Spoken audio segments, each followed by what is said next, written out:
Eu saúdo a igreja com a paz do Senhor. Nós vamos abrir, irmãos, lá no livro de Atos.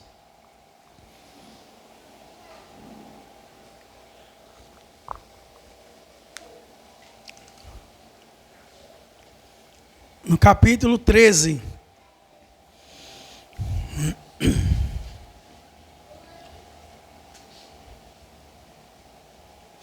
Vamos ler do 1 ao 3. Livro de Atos, capítulo de número 13, versículo do 1 ao 3. Todos acharam? Vamos ler. E na igreja que estava em Antioquia, havia alguns profetas e doutores, a saber, Barnabé, Simeão, chamado Níger, Lúcio, Cirineu, Manaém, que fora criado com Herodes, Tetrarca, e Saulo. E servindo eles ao Senhor e jejuando, disse o Espírito Santo: apartai-me a Barnabé e a Saulo para a obra que eu os tenho chamado. Então, jejuando e orando, pondo sobre ele as mãos, os despediram. Podeis sentar, irmãos. Meus amados irmãos, aqui em Atos 13, nós acabamos de ler sobre a igreja de Antioquia. A igreja de Antioquia, irmãos, ela foi fundada na cidade para ali ter como objetivo, irmãos, avançar na obra de Deus. Mas antes de falar sobre esse planejamento em que a igreja teve que, através do jejum e oração, saber, descobrir qual era a vontade de Deus, vamos ver, irmãos, como esta igreja surgiu. Todos nós sabemos, irmãos, que Jesus, quando ressuscitou de entre os mortos, ele apareceu aos discípulos, falando muitas coisas concernente ao reino de Deus. E uma destas coisas, irmãos, Jesus falou aos discípulos que eles seriam batizados no Espírito Santo. Lá em Atos 1:8 diz: recebereis poder ao descer sobre vós o Espírito Santo, e ser-me-eis testemunha em Jerusalém, Judeia, Samaria e até os confins da terra. Então, nesse momento, nós podemos ver, irmãos, que a obra missionária, ela não deveria ser apenas local, não limitada, mas teria um avanço. E Jesus disse isso para os discípulos: serei testemunha em Jerusalém, Judeia, Samaria e até os confins da terra. E nós sabemos que quando o Espírito Santo desceu, irmãos, lá em Atos 2, Pedro pregou a palavra. Diz a Bíblia que quase 3 mil pessoas se converteram naquele dia. Portanto, a igreja ali nasce, a igreja de Jerusalém, nasce ali em Jerusalém, de maneira que os apóstolos começaram a ensinar, a instruir, irmãos, aquelas pessoas, batizaram nas águas, fizeram delas discípulos, e assim, irmãos, por muito tempo os apóstolos ensinaram aquelas pessoas. É tanto que alguns dentre a multidão que tinham posses, tinham herdade, vendiam e entregavam o dinheiro aos pés dos apóstolos para administrar toda aquela preparação que estava acontecendo ali em Jerusalém. Porém, irmãos, Deus permitiu uma perseguição, que está no livro de Atos, capítulo 8. Depois que Estevão, irmãos, morreu, diz a Bíblia que se levantou uma perseguição, cujo Saulo, que muito tempo depois tornou-se o apóstolo Paulo, tornou-se, irmãos, líder desta perseguição. Paulo, ele assolava a igreja. Como? Ele saía de casa em casa, assolando. Ele ia nas casas, porque sabia que a igreja estava reunindo-se em lares, para assim desenvolver, irmãos, a fé, aprender mais sobre as coisas de Deus. E Paulo, irmãos, imbuído pelo aquele sentimento de ódio, uma raiva selvagem, irmãos, começou a perseguir os cristãos ali em Jerusalém. Entrava nas casas, trazia os cristãos, encerrava nas prisões. E meus amados irmãos, a Bíblia diz que muitos daqueles irmãos que tinham se convertido ali saíram.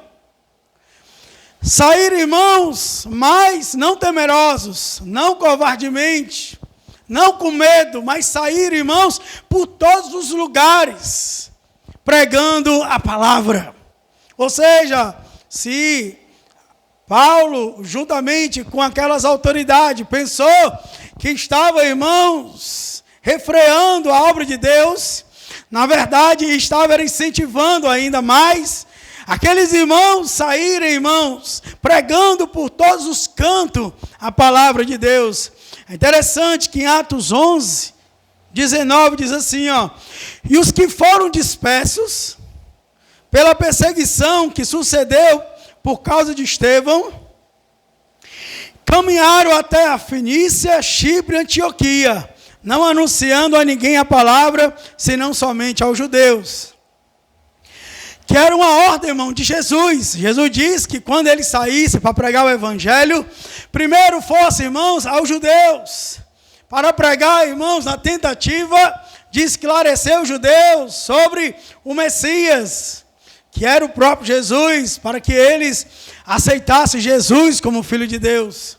Porém, irmãos, na resistência dos judeus para com o evangelho, aí sim, irmãos, o evangelho ele era voltado-se para os gentios.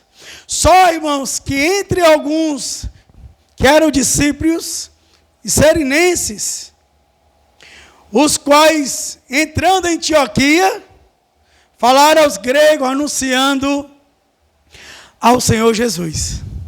É interessante, muitos que iam na Fenícia, Chipre, Antioquia, eles iam, irmãos, pregando a palavra, primeiramente aos judeus, na tentativa de alcançar os judeus para Cristo, mas entre estes discípulos e sirinenses, eles foram, irmãos, para Antioquia. E a Bíblia diz, irmãos, que a mão do Senhor era com eles, e grande número creu e se converteu ao Senhor. Note, a mão do Senhor era com eles. Quer dizer que Deus confirmou aquela obra ali, irmãos, aquele evangelismo que aqueles irmãos estavam fazendo. Observe, irmãos, que a obra da igreja primitiva, irmãos, era uma obra que Deus confirmava, irmãos. Deus confirmava através de conversões, através de milagres, através de prodígios. Deus estava sempre confirmando a obra, irmão, daqueles irmãos. E uma observação, eram leigos. Porque a Bíblia diz que todos, exceto os apóstolos. Quer dizer que os apóstolos ficaram em Jerusalém, para continuar a obra ali, irmãos, em Jerusalém. E estes irmãos aqui, que a Bíblia não diz quem é, não cita os nomes, saíram, irmãos, pregando nestas cidades, províncias, ali levando a palavra de Deus, e Deus os confirmava. Deus confirmava através de conversões, de milagres, de prodígio. E isso, irmãos, é um ponto positivo para a igreja. Porque quando Deus está provando por meio de algo externo, da qual a igreja pode perceber, isso, irmão, gera em nós ânimo, gera em nós força, gera em nós motivação. Quando a igreja não consegue perceber, irmãos, o agir de Deus nela, a igreja esmorece, a igreja se entristece, a igreja não tem ânimo, porque a igreja não está vendo ali confirmação de Deus. Quando nós oramos, Senhor, se manifesta entre nós. É uma oração que nós fazemos sempre a Deus. Mas não para por aí. Nós temos que orar, Senhor, se manifesta entre nós. Mas, Senhor, perceptivelmente. Que a gente, Senhor, possa perceber que o Senhor de fato está no nosso meio. Como lá em Corinto, como Paulo disse, quando alguém entrar e ver alguém ali profetizando, vai ser conhecido os seus desejos do coração, e ele vai confessar que verdadeiramente Deus está no meio de vós. Observe, irmãos, que é importante a aprovação de Deus na obra. Não é só você fazer a obra, é você ter a confirmação, a certeza de que Deus está te guiando naquele caminho. De que Deus está te levando, irmãos, para o lugar certo, para os lugares certos, as pessoas certas. Fazer a obra, irmãos, muitos fazem, mas a direção de Deus para a obra poucos têm. Pouco tem esses privilégios, irmãos, de poder ser guiado por Deus para fazer uma obra, irmãos, produtiva. Quando você vai somente por desejar pregar o Evangelho, você até consegue ter frutos. Mas se você for, irmãos, direcionado pelo Espírito Santo, se o Espírito Santo te mover para ir, meu irmão, tu vai ver coisas grandes acontecer.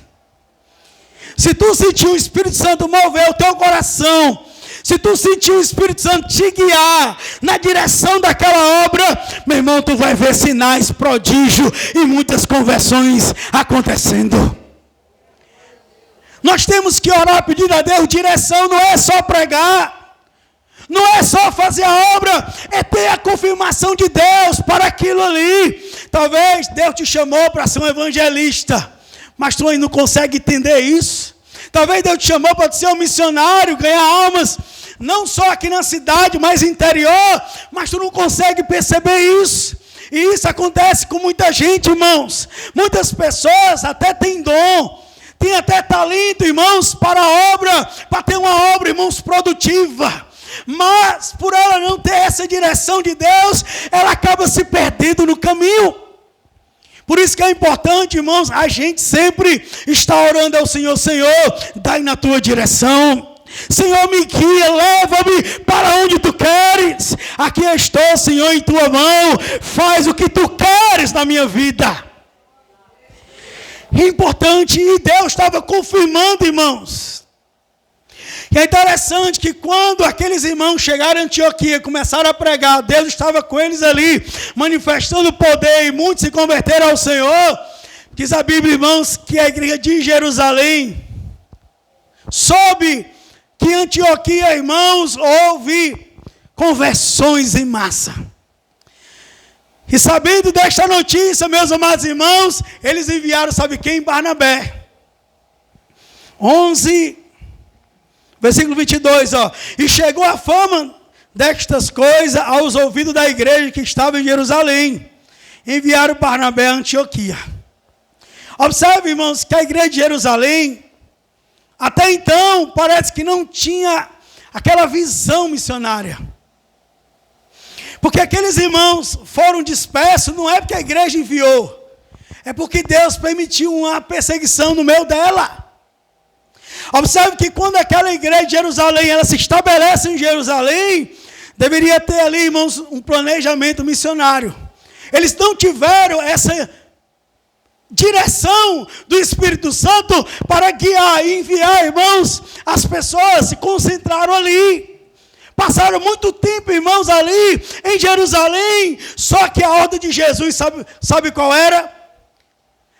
Será testemunha em Jerusalém, Judeia, Samaria e até os confins da terra. A igreja se acomodou ali em Jerusalém. Aí Deus, eu vou dar aqui uma mãozinha para eles. Eu vou aqui incentivar eles a saírem de Jerusalém para que eles possam cumprir com a ordem que eu dei. Então Deus permite a perseguição para que a igreja saia dali. E foram dispersos e saíram em todos os lugares pregando a palavra de Deus. Chegaram em Antioquia, começaram a pregar, muitos se converteram. A igreja se estabelece ali. Aí Jerusalém sabe disso. Quando elas souberam que em Antioquia, irmãos, estava havendo conversões e houve ali um estabelecimento da igreja. Eles enviaram para lá Barnabé. Para quê? 23, o qual, quando chegou e viu a graça de Deus, se alegrou. Exortou a todos a que permanecessem no Senhor, com propósito de coração. Porque era homem de bem, cheio do Espírito Santo e de fé, e muita gente se uniu ao Senhor. A igreja, irmão, de Jerusalém, enviou Barnabé, porque Barnabé, ele era do tipo daquele crente, irmãos, motivador. Interessante que quando, lá em Atos capítulo 4, vai falar de Barnabé, diz que ele era, irmãos, consolador. Barnabé era aquele crente que acreditava. Barnabé era aquele crente que na dificuldade, irmãos, ele viu o problema sendo resolvido. Ele era daquele crente que olhava para as pessoas, ainda que muito dissesse que elas não dariam, que era caso perdido, que ela não seria um homem de Deus. Barnabé acreditava. Quando muitos não acreditavam, ele acreditava. Você sabia que quando Paulo se converteu, a igreja da Judeia, irmão, não queria aceitar Paulo, não. Ele ficava interrogando, será que Paulo se converteu mesmo? Será que isso não é uma cilada? Será que ele não está se fazendo de crente para tentar nos perseguir, nos colocar nos cárceres? A igreja ficava ali, irmãos, duvidosa. Pela vida que Paulo levou, a igreja não acreditava que Paulo tinha se convertido mesmo. Quem foi que ficou do lado de Paulo? Barnabé. Barnabé pegou Paulo e foi até a igreja e começou a testemunhar. Irmãos, este homem caiu do cavalo, teve uma experiência com Jesus, ficou cego. Ananias, que estava em Damasco, Deus o enviou para que orasse por ele, fosse curado e recebesse o Espírito Santo, e assim aconteceu. E logo ele começou a provar que Jesus Cristo era o Filho de Deus. Ou seja, este homem está dando sinal, aleluia, evidente de que ele nasceu de novo, de que agora ele é um cristão verdadeiro. Irmãos, eu creio que Deus fez a obra neste homem.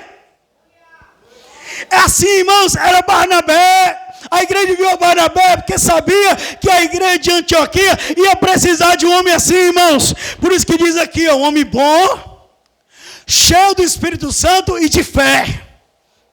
Barnabé, irmãos, olhar para as pessoas, ainda que elas estivessem no fundo do poço, ainda que tivesse o caso perdido, ainda que tivesse como, irmãos, o vale dos ossos secos, mas ele sempre via o homem de pé, restaurado pelo poder de Deus. E nós precisamos de homens assim, irmão, na obra missionária.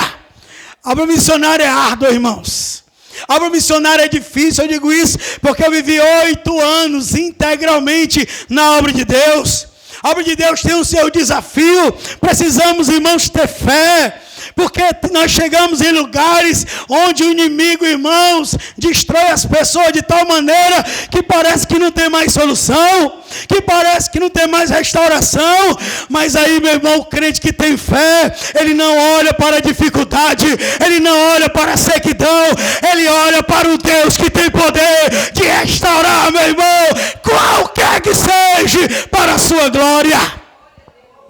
Precisamos de homem assim, missionário, irmão, cheio do Espírito Santo, cheio de fé, que ao chegar, meu irmão, no campo, não fique se reclamando, as pessoas não querem nada, a gente prega, o pessoal fecha as portas, a gente vai falar de Jesus, o pessoal fica blasfemando, o pessoal só quer isso, só quer aquilo. Não, irmão, nós precisamos de crente que tenha fé. A fé, irmão, ela nos faz ver o que os outros não veem. Aleluia. A fé nos faz ver, meu irmão, o futuro. Não é o presente não, é o futuro. Quando nós olhamos, irmãos, para uma situação que parece irreversível, eu não olho para o agora, eu olho para o que vai ser lá na frente. Jesus, quando chamou discípulos, irmãos, que eram, irmãos, agricultores, pescadores, homens, irmãos, da sociedade, homens que a sociedade não acreditava, homens, irmãos, desprezíveis, que não tinham, irmãos, sequer reputação exposição para mostrar diante da sociedade, e as pessoas olhavam, só viam um pescador, só viam um agricultor, só viam, irmãos, um colador de imposto. Mas quando Jesus olhava para eles, Jesus viu um homem cheio do Espírito Santo, pregando em Jerusalém e ganhando 3.000 almas para Jesus.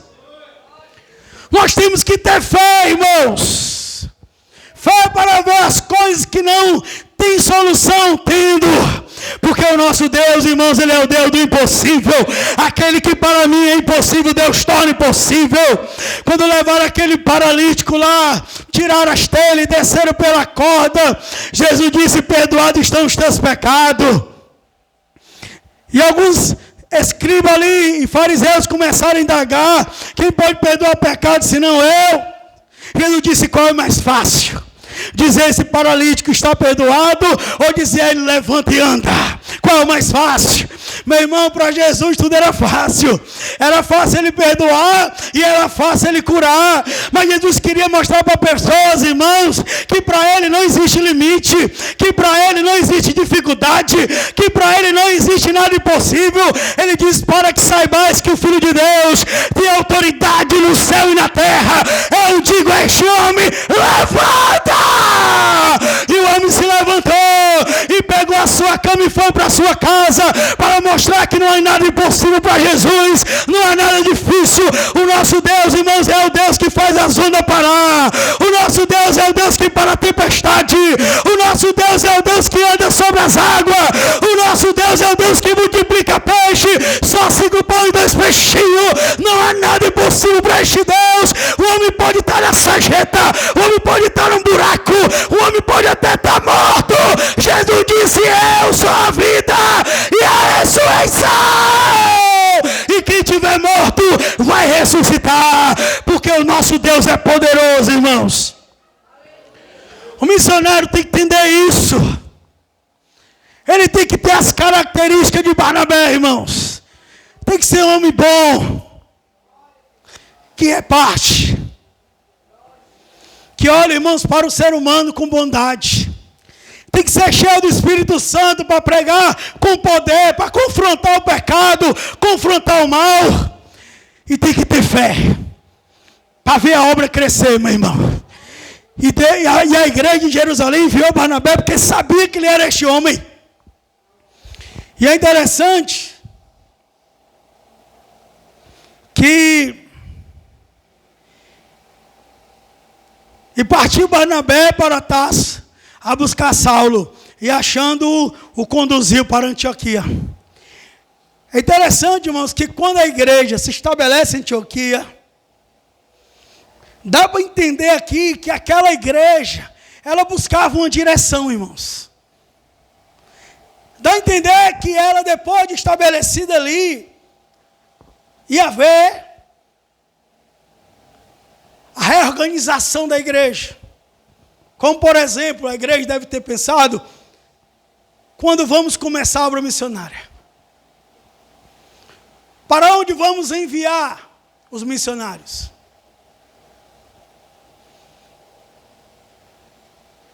Será que nós devemos enviar Simão, Barnabé, Saulo? Como nós vamos fazer para que os missionários sejam enviados? Talvez essa era a dificuldade, irmãos, daquela igreja. Toda igreja que se estabelece, irmãos, tem que haver uma reorganização. A igreja tem que ter, irmãos, uma direção espiritual. Entenda que a igreja, ela não é uma instituição humana. Não podemos planejar, irmãos, de forma humana as coisas da igreja. Por que uma igreja às vezes não cresce? Porque ela não tem direção do Espírito Santo. Porque ela não tem o guia, irmãos, que é o Espírito Santo para indicar, para enviar, para levar. Entenda que o Espírito Santo disse assim. Veja aí, ó. Versículo 2. E servindo eles ao Senhor, jejuando, disse o Espírito Santo: apartai-me a Barnabé e a Saulo para a obra a que eu os tenho chamado. Note, aquela igreja, irmãos, ela estava servindo ao Senhor com jejum e oração. Aquela igreja estava adorando o Senhor. Aquela igreja estava, irmãos, ali fazendo culto, orando a Deus, jejuando a Deus, buscando uma direção ali. Porque a igreja sabia, irmãos, que a igreja, ela não é humana. A igreja, ela é espiritual. Nós fomos gerados no plano espiritual de Deus e não humano. Nós temos que ter a direção de Deus, do Espírito Santo, senão a igreja não cresce, irmãos. Eles servindo ao Senhor em jejum e oração. Note, a igreja estava servindo ao Senhor, estava orando, estava jejuando, estava adorando, ali naquela expectativa, irmãos, de ver Deus falando, se manifestando ali, irmãos, no meio da igreja, para que a igreja, irmãos, pudesse ter uma direção. E foi exatamente nesse momento, irmãos, e quando eles serviam a Deus, em oração e jejum, a Bíblia diz que o Espírito Santo tomou o irmão da igreja e disse: separai-me para mim, Barnabé e Saulo, para a obra que eu tenho chamado. Note, o Espírito Santo tinha uma obra, irmãos. E o Espírito Santo separou Paulo e Barnabé para esta obra. Porque estes irmãos estavam capacitados, irmãos, para enfrentar todos os desafios daquela obra que o Espírito Santo chamou. Por que não foi o Lúcio? Por que não foi o Cirineu?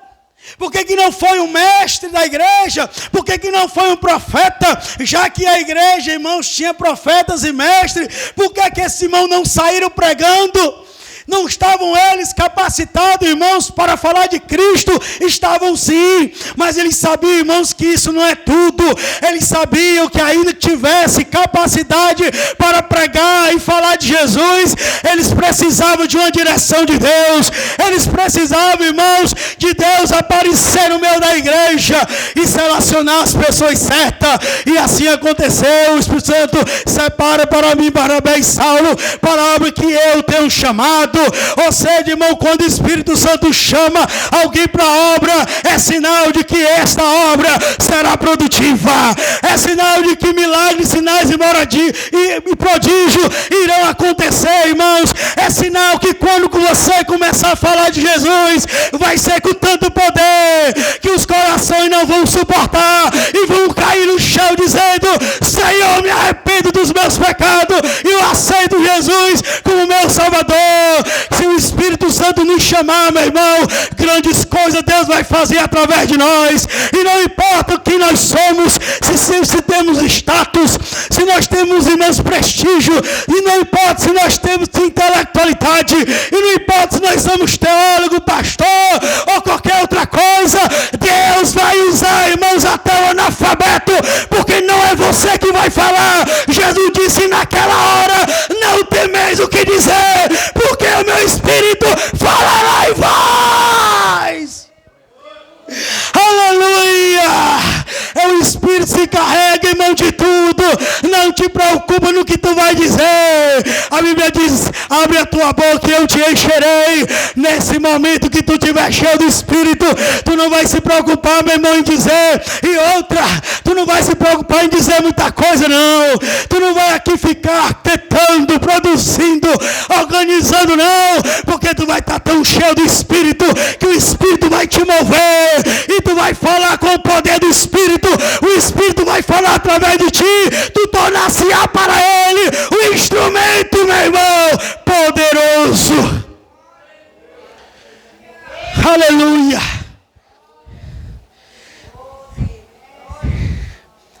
E quando os irmãos pôs as mãos sobre eles para os despedir, irmão, no versículo 4 diz assim, ó: e assim estes, enviados pelo Espírito Santo,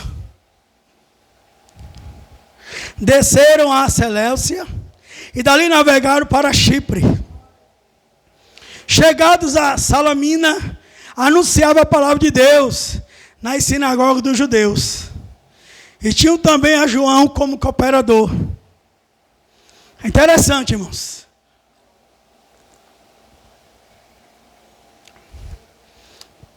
Como a Bíblia dá destaque, irmãos. Em algumas cidades, onde os apóstolos chegavam. Salamina. Salamina era uma cidade, irmãos, comercial muito forte. Dizem que lá tinha mais de 500 mil habitantes. E lá era fácil você conhecer outras culturas pela diversificação de povos que ali estavam. Essa cidade era uma cidade de apreço por muitos que ali iam, turistas, comerciantes. E ali diz alguns que ficavam naquela cidade pela beleza. Diz que ela é a coroa da cidade. Havia uma expressão na época, coroa. Salamina era a coroa da cidade, por ser uma cidade muito atrativa. E quando eu comecei a ler, irmãos, historicamente essa cidade, eu pensei uma coisa: Paulo, ele tinha estratégias. Aliás, o Espírito Santo o fazia ter estratégia. Significa, irmãos, que Paulo não era aquele missionário que saía pregando como um doido, não. Atirando ao cego, não. No obscuro, não. Paulo, irmãos, ele era estrategista. Isso é importante para quem faz a obra missionária. Você não deve chegar no local e sair atirando. Pegou, pegou, se não pegou, não pegou. Você tem que ter estratégia. Paulo, quando foi para Salamina, ele viu que era uma cidade comercial e agregava muita gente. O que foi que ele fez? Ali ele começou, irmãos, a pregar a palavra de Deus, como estratégia. Porque ele sabia que ali, como muitos povos passavam ali, comerciantes, turistas, e levavam para outras cidades. Então Paulo entendia que ali poderia ser, irmãos, um ponto de partida para a obra missionária a partir daquele momento ali. E é interessante, irmãos, que a gente tem que ter sabedoria para fazer a obra missionária. Eu me lembro que eu viajei para Russas, alguns irmãos, e aí os irmãos queriam ir para as ruas de Russas, para pregar o evangelho. E eu, de longe, eu gosto muito de ficar de longe, observando, e eu via que ali não era a direção certa. E eu disse para os irmãos, vamos lá para a praça. Lá na praça, eu creio que o Senhor fará grandes coisas lá. Eu estou sentindo de Deus aqui de ir para a praça lá de Russas. Não, irmão, mas aqui as ruas é bom porque a gente entra nas casas, conversa. Eu disse, irmão, faz o seguinte, os irmãos ficam aqui que eu vou para lá. Aí o irmão disse, não, irmão, se o irmão Gleiciano quer ir para a praça, vamos para a praça. Quando chegamos lá, irmão, estava lotada a praça. Lotado de gente. Deus já deu o primeiro sinal. Eu disse, irmãos, o Senhor vai fazer coisa aqui. E aí, eu me lembro, era eu, Denilson, Maurício, Jean, algumas irmãs. E aí, irmãos, alguns irmãos começaram a pregar, e muitos não davam atenção, outros estavam num bar, na lanchonete, na pizzaria, e as pessoas ali, desinteressadas de ouvir a palavra. E aí o Espírito Santo falou comigo. Tu vai entrar no meio das mesas pregando lá. Que eu vou fazer aqui algo. Quando eu esperei, irmãos, o irmão Jean terminar de pregar, eu saí entre as mesas. Aí, nesse tempo, começou a surgir aquela cerveja Devassa. Eu parei numa mesa, peguei lá, irmãos, a cerveja. Aí eu comecei a dizer, agora é Devassa. Agora é Devassa. Um cara lá se levantou, irmãos, para me bater. O Maurício foi lá e tentou conversar com ele. E eu comecei a pregar entre os bares, entre as mesas, irmãos. Mas tão cheio do Espírito Santo, que de repente as pessoas que estavam na pizzaria saindo, e viam irmãos andando, chegou até os onde disseram, hoje eu vim aqui para aceitar Jesus, porque esse irmão aqui começou a pregar, e Deus falou comigo. 5 almas naquele dia, irmão, se converteram ao Senhor. É isso que nós temos que ter, direção direção do Espírito, irmãos, se tiver direção do Espírito, vai ter, irmãos, fruto na obra de Deus. Se tivermos cheio do Espírito Santo, teremos, irmão, direção. A igreja está indo, está pregando nos interiores, estão voltando. E cadê as almas? Um ano passado eu participei de uma cruzada, até preguei nessa cruzada, irmãos, e também não vimos almas converter. E eu perguntei aos irmãos da missão se no ano todo houve muita conversão, e disseram não, pouquíssimo, não dá até para contar. E eu fiquei, meu Deus, o que é que está acontecendo? Se a obra missionária, irmãos, é algo que Deus deseja fazer. Se Deus quer que as pessoas ouçam o Evangelho e sejam salvas. E eu comecei a ler essa igreja de Atos e eu percebi uma coisa, que eles só tinham, irmãos, vitória na obra, porque aquela igreja orava e jejuava. O poder da oração e do jejum, irmãos, ela quebra qualquer coração duro. O poder, irmãos, do jejum e oração abre porta, irmãos, onde não tem porta. O poder do jejum e oração converte, irmãos, o coração das pessoas. Portanto, igreja do Senhor, só depois daqui, deste jejum e desta oração que aquela igreja fizer, irmãos, houve o curso do mundo, uma história linda com este homem chamado Paulo. Houve uma mudança não só em Paulo, mas também na história, irmão, do cristianismo, porque este homem saiu cheio do Espírito, pregando a palavra de Deus. A alma se convertia, e cego via, e coxo pulava, paralítico andava, porque este homem estava cheio do Espírito Santo. A igreja, irmãos, tem que orar e jejuar. O jejum e oração, irmãos, tem um poder que você não sabe ainda. Quando se levantaram contra Josafá, irmãos, o pessoal da Síria, com Amon, os amonitas, diz a Bíblia que uma multidão vinha contra eles. Quando ele soube, irmãos, que essa multidão vinha contra ele, a Bíblia diz que ele mandou congregar todo Judá, todo Israel.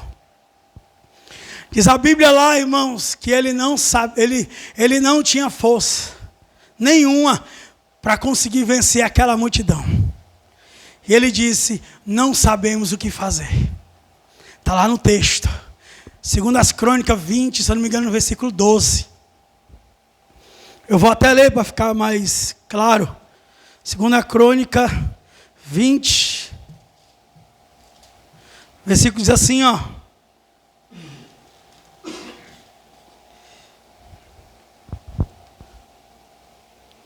Ah, nosso Deus, porventura não julgarás? Porque em nós não há força perante esta grande multidão, em que vem contra nós, e não sabemos o que faremos. Porém, os nossos olhos estão postos em ti. Nós, Josafá, ele foi humilde. Senhor, não temos força para vencer essa multidão. E também, Senhor, não sei o que fazer, não. Aí qual foi a única maneira que Josafá, irmãos, foi a última coisa que Josafá fez? Se eu não tenho como vencer essa multidão e não sei o que fazer, então eu vou fazer algo que pode servir para nós. Congrega toda Israel e Judá. Diz a Bíblia, irmãos, que cidade, irmão, distante, vinham, irmãos, ajudar a Jerusalém, para também ali orar e jejuar com o povo. E quando eles oravam, irmãos, e jejuavam ali, a Bíblia diz que lá no meio do povo, um profeta Samaías, se eu não me engano, foi cheio do Espírito Santo e disse, ó Judá, povo de Jerusalém, ó tu, ó rei Josafá, assim diz o Senhor, este povo não vencerá contra ti, esta batalha não é tua, esta batalha é minha, tu pelejarás contra este povo e vencerá, assim diz o Senhor. E a Bíblia diz, irmãos, que no outro dia, quando Josafá saiu para lutar contra aquelas nações inimigas, quando eles chegaram no vale, irmãos, estavam todos mortos. sírios. Diz a Bíblia que Deus fez os sírios combater com Amon, e eles saíram matando um ao outro, e depois eles se mataram sozinhos. E quando eles chegaram lá e viram aquilo, irmãos, aleluia, eles passaram 3 dias para despojar o povo, porque foi tanta gente, irmãos, foi tanta gente que teve que fazer 3 dias de despojo. Meu irmão, quando a igreja ora e jejua, quem peleja por ela é Deus. Quando a igreja quer lutar com as suas próprias forças, a igreja não vence, irmãos. A igreja não vence, tem que ter oração e jejum. A igreja tem que orar e jejuar. Sabe por que essa igreja tinha vitória? Porque essa igreja lutava junto, irmãos. Essa igreja lutava junta. Atos 1,14. Todos estavam unidos, orando e suplicando. Atos 2, todos estavam unidos no mesmo lugar, orando.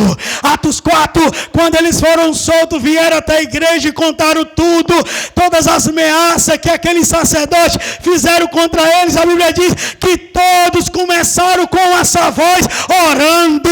No capítulo 12, Pedro estava preso, lá na casa de Maria, toda a igreja estava orando. No capítulo 20, Paulo estava com a igreja orando. No capítulo 9, Paulo estava orando. É preciso, igreja, orar e jejuar. Os gigantes só vão cair quando a igreja começar a orar e jejuar. A obra missionária só vai ter avanço, só vai ter milagre, prodígio e maravilha se a igreja orar e jejuar. Eu não estou dizendo é um irmão só, não. Eu não estou dizendo é só 2 irmãos, não. É a igreja. A igreja tem que lutar, meu irmão, junta. A Bíblia diz, irmãos, que eles estavam juntos, unidos, sempre ali orando, sempre ali jejuando, e Deus pelejava, irmãos, através daquela igreja do Senhor. Só vamos ver um milagre aqui, só vamos ver a obra crescendo, almas se convertendo no interior, pessoas, irmãos, sendo ali tiradas do engano. Se a igreja orar e jejuar, só esse meio, só essa técnica, é só esse segredo, irmãos, só tem esse segredo. Sem isso a igreja não vai vencer. Sem isso a igreja não vai pelejar. Eu vou dizer uma coisa, irmãos. Uma igreja que não ora, ela é fraca. Uma igreja que não ora, ela é derrotada facilmente. Porque a arma do crente é a oração, irmão. A arma do crente é a oração e o jejum. Para encerrar, lá em Monogu, eu comecei a missionar lá com 3 meses de crente.